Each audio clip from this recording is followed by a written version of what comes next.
Firstly, let's look at the youth unemployment right now, because looking at some stats, over 70% of the unemployed population in Kenya right now are under 30 years old. So how bad is youth unemployment right now? Thank you for that. Basically, what I can say is that in Kenya, out of the total population that's unemployed, the youth form 40% of this. And the total population of Kenya, the youth form 32%, which comes to approximately 13 billion.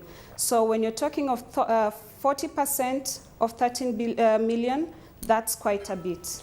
It's quite worrying right now, and of course you represent a body that was started by government, the Youth Development Fund. It was founded in 2007. Tell us so far what the focus of the fund has been and what your major achievements have been in the past 5 years.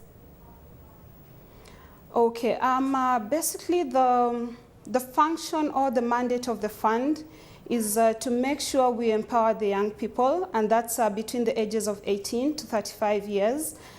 As the fund, we have been able so far to give credit to young people to an amount of about 6 billion Kenya shillings in the past 1 year. Apart from this, we also provide business development services in terms of marketing and market linkages.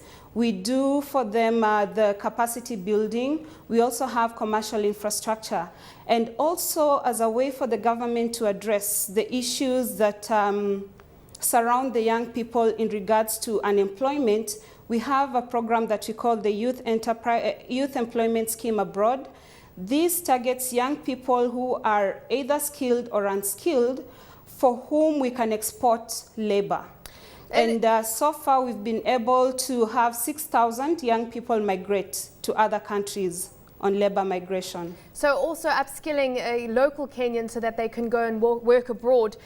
What about the fact that, as you say, there are a lot of challenges that the youth are facing right now? What are the biggest concerns that the youth have with regards to upskilling themselves in order to be employable?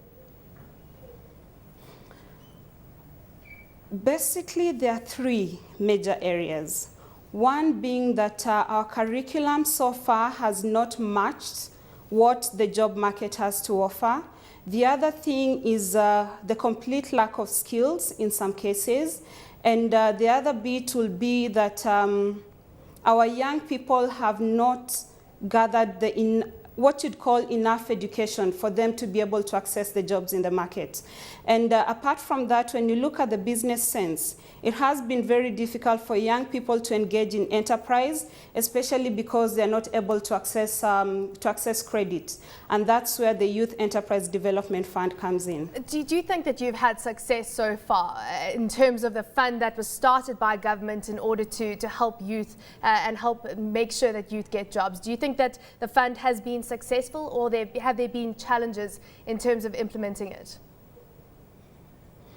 The fund has been successful. For the past 5 years, we have been out there. We started off with one office, the headquarters being in Nairobi, but we've now opened regional offices. We have 10 regional offices across the country. We are bringing in constituency officers and the county coordinators. This is in line with the Constitution, and trying to devolve our services down to the grassroots. Apart from this, we've been able to advance to about over 150,000 youth have been able, and youth enterprises have been able to benefit from the Youth Fund. In terms of the challenges, is that this is a government fund, and we know the government has several priorities, which means whatever allocation the Youth Fund receives will never be enough from government. So are you getting the private sector involved, Catherine? Because talking about, of course, making sure that the youth have the type of skills they need in the jobs market, that's really where the private sector can come in and help skill the youth. Okay, we have various interventions. We recently had a donors roundtable, bringing in stakeholders to partner with us in several areas.